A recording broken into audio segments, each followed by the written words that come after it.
Welcome to my class. That's the teeth. You see, she's got gaps in her teeth, but you can see enough white.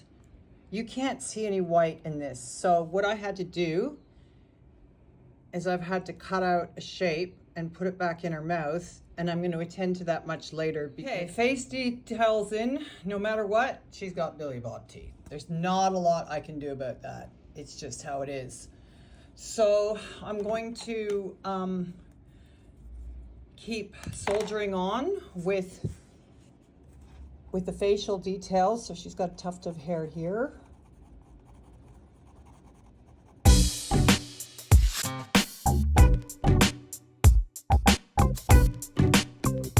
thing with watercolor is it's probably not a good idea to fill every color in. You have to leave an element of white. So I use Prussian blue, mix in a little bit of brown, right, to give it, that's too much, okay, that's pretty dull.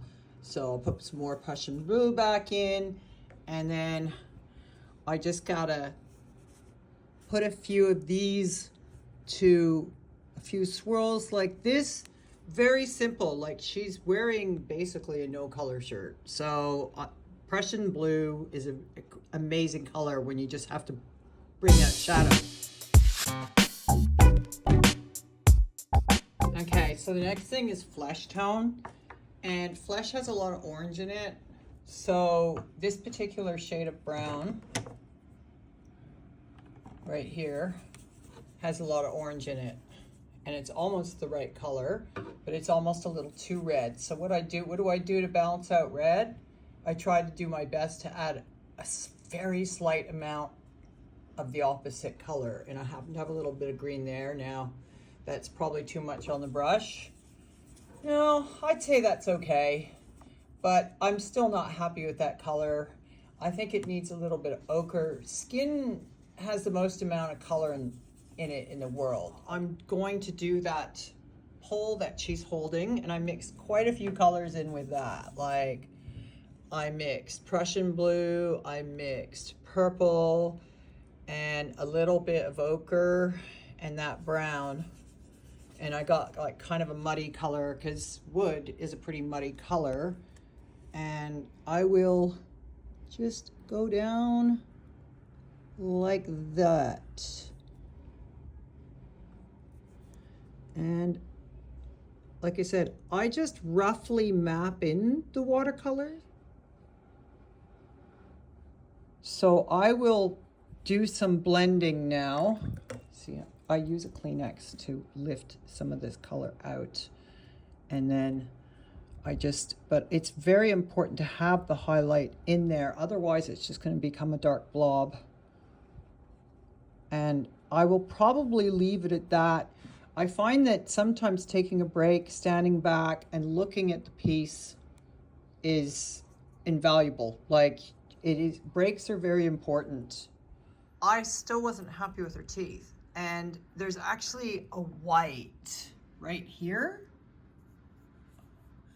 in watercolor.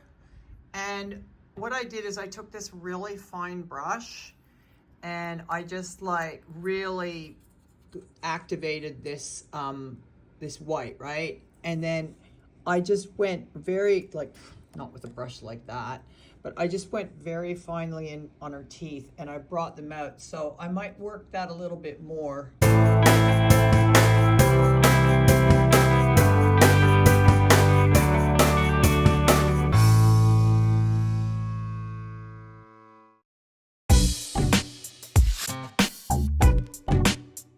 I've sketched in the background, I've added people, I've put a few elements from this. Now, as you can see, this is very busy. There's a lot of people, there's a lot of grass, there's a lot of rice, there's a lot of buildings, there's a lot of detail.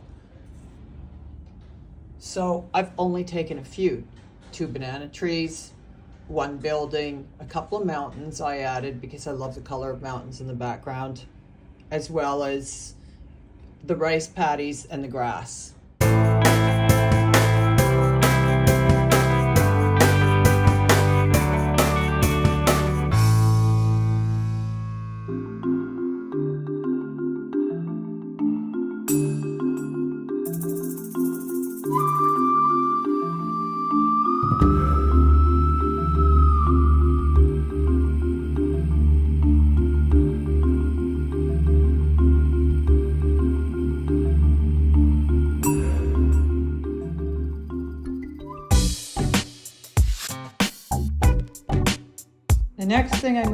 the test today are these two new fine liners.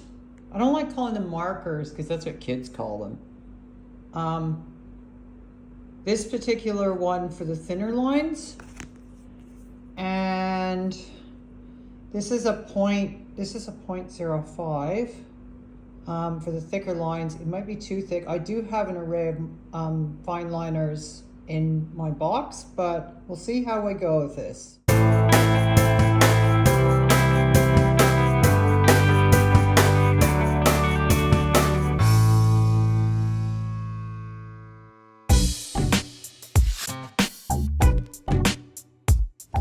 I only have a few finishing touches to put in on this. Everything's just about done.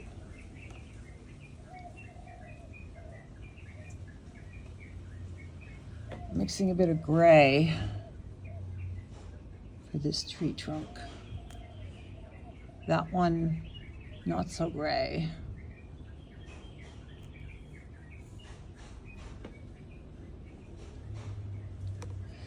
And I'm going to put in some colors for their clothing, finish this off, finish these trees off, and a couple of little things, and then it should be completed.